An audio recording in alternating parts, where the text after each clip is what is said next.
We're here at Fox Run Vineyards and lucky enough to have a chance to talk to Scott, the president and owner, and Peter, the winemaker. So thank you guys for having us here today. Thanks for coming. Thanks for coming. At Fox Run, we were really excited to visit because we've heard some really great things about it.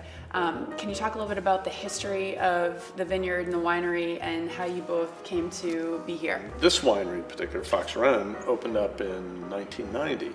A couple decided they wanted to retire to a winery, and in 1992 they called me up because they realized it wasn't retirement, and they couldn't go see their grandchildren. They couldn't do a lot of those fun things that they'd been looking forward to. And being single at the time, I had plenty of time on my hands to do something. So my partner and I bought this in 1993. I'd been judging a lot of competitions and had met Peter at a number of these competitions. We judged on the same panels. He was working at Dr. Frank's at the time, and I called Peter up one day and said, "Do you want to come work for us?" And he said, "Well, not really, but I'll think about it." And a couple months later, he called me up and said, "Yeah, I'd love to come work here." So in 1995, Peter came on board, and we've just made better and better wines every year. Well, do you want to hear my history first? Yes, please. Yes. How did you end up here? Because I think I heard a rumor that you were born in the Boston area. I was like the academic equivalent of an army brat. My dad was getting his PhD at Harvard when I was born in the mid-50s. So by the time I was in my mid-20s, I was seriously interested in wine and knew that this is what I wanted to do. In contrast to Scott, no sales expertise at all. And so I knew that I had to be in the production end of things, and went about doing that, which was to go back and get my high school chemistry and physics and math and a few other things to qualify myself, to make myself interesting enough to a place that taught winemaking. And that's in fact what I did, and got accepted at a university in Australia. And here's a chance encounter that happened. It was a story. I was visiting Cloudy Bay, another winery, borrowing something, and I ran into this American fellow who was doing vintage down there. People go from all over the world to come to various wineries and spend a few months working the vintage. And we got to talking, and I said I was looking for a job in the Northern Hemisphere. And this guy said, and I remember it to this day, he said, "You know where you should go is the Finger Lakes of New York."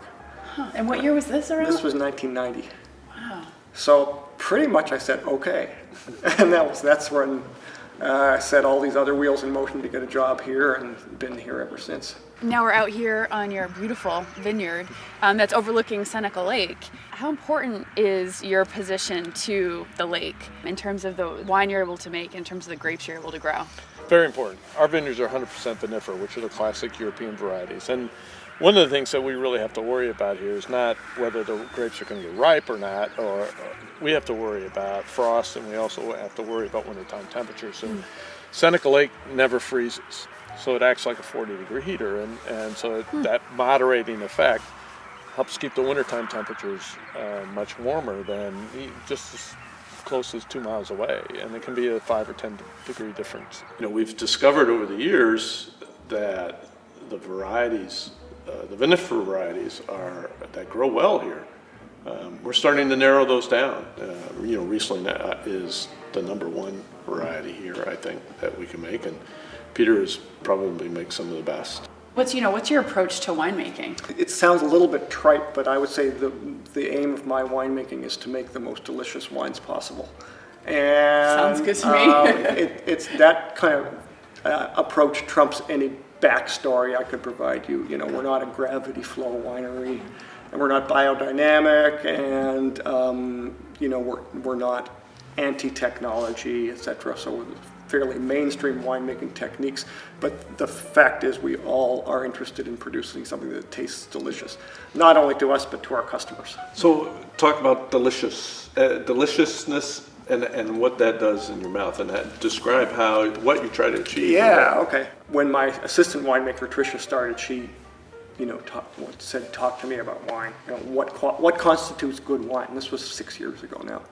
And I said, well, let's see, good wine it's not red, it's not getting a high wine spectator score, it's not densely tannic, it's not alcoholic, it's not this, no one thing or another in that kind of realm. It's more two things. Good wine, all good wines are delicious, and all good wines are refreshing. So that's my mantra now. Scott and I drink, and our wives drink wine every night, and we're not going to have a half a glass. We're going to have 2 or 3 glasses. And if the wine's not refreshing, then that's not going to happen. Here in your glass is our dry Riesling, which has gotten a lot of rave reviews. But you know, the neat thing about Riesling is all the different ways that we can make it. You know, different styles: dry, semi-dry, semi-sweet, sweet, low alcohol, high alcohol. You can actually make sparkling wines out of them. So it's just a wonderful variety, and it turns out this is just a wonderful region to grow it. To make good Riesling, but you don't have to age it or ferment it in barrels. You don't have to put it through malolactic fermentation, which are 2 things you do with Chardonnay, and we make a lot of Chardonnay here too. So it's really a pretty straightforward winemaking process. It comes down to yeast strain selection, fermentation temperatures, stopping the fermentation at the right time. All those things rely on us tasting the wine and making decisions based on the taste. And if you do all those things, you're going to end up with some pretty nice wine. So I'd love to taste. Sure. Which one is the one that you've poured? This is our dry. It's from 09. I know that a lot of consumers have a little bit of difficulty with Riesling because they're never sure whether they're going to get a sweet wine or a dry wine. And, you know, as an industry, we're working on changing that. So here's our reserve, and it's a year older. So you know, there is vintage to vintage year variation, but this harks back to our conversation about single vineyard or single block bottlings. This happened to be from a single planting of vines right up the hill here, and the wine was made separately as I do with everything. And then this one told me one day that it wanted to be a reserve. Interesting. bottling. Well, this right off the bat is so much different. It smells. I mean, when you're talking about minerality, you get that. Like almost wet, rocky smell. And you're getting a little bit of what we call kerosene.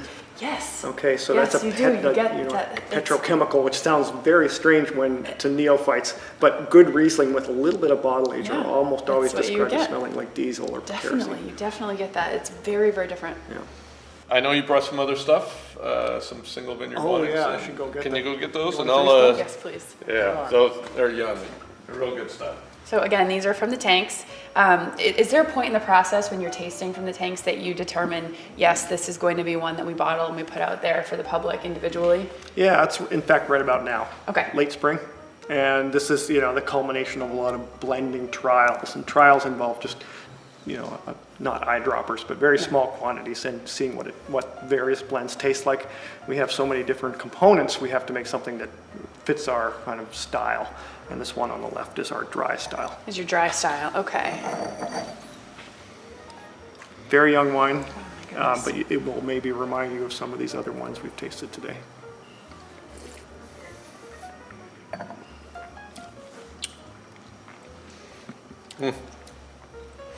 The stone fruit, you know, the peach and the apricot in there is In just, the nose, Yeah. it's so much stronger to me than the other two. Not in the taste of it, but it's just as beautiful. Thank you. Beautiful. Well, this is a surprise. You've just poured us some port, which we have not come across in any of our travels around the Finger Lakes. I approached Peter and I said, you know, we're getting a lot of requests for some sort of dessert wine, and you know, I like port. Can you make port? And Peter goes, that was my specialty at university. And so Really? we began a Wow. port program, of which this tawny is one of the 2 that we do right now. When Scott and I talked about it in 1995, we had a bunch of Cabernet Sauvignon grapes that were fully ripe, and we thought, you know, why not? I remember standing out here with a tiny basket press and making exactly 1 barrel of a port, and we all got out there and about a year later put it on the market, and it was gone. It was gone within a couple of weeks. So we knew we were onto something. Yeah. Well, I'm gonna taste this. And how long has this been aging? Well, this is a blend of wine, some of which is 8 years old and some of which is 5 years old. It's two specific barrels. We have a special room that was custom built up in the winery for our tawny styles that holds 16 barrels, and the temperature's kept at a balmy 90 degrees Fahrenheit. Wow. to advance Oh my the kind goodness. of aging of this wine. And you can see the kind of brownish It's color. very brown. That's what it's meant to be like. Well, this port was incredible, as was the rest of the visit, and thank you so much, Peter and Scott, for having us, and we can't wait to come back. Great. We can't wait for you to come back, because this was one wonderful visit, and we appreciate you stopping in. Thank you.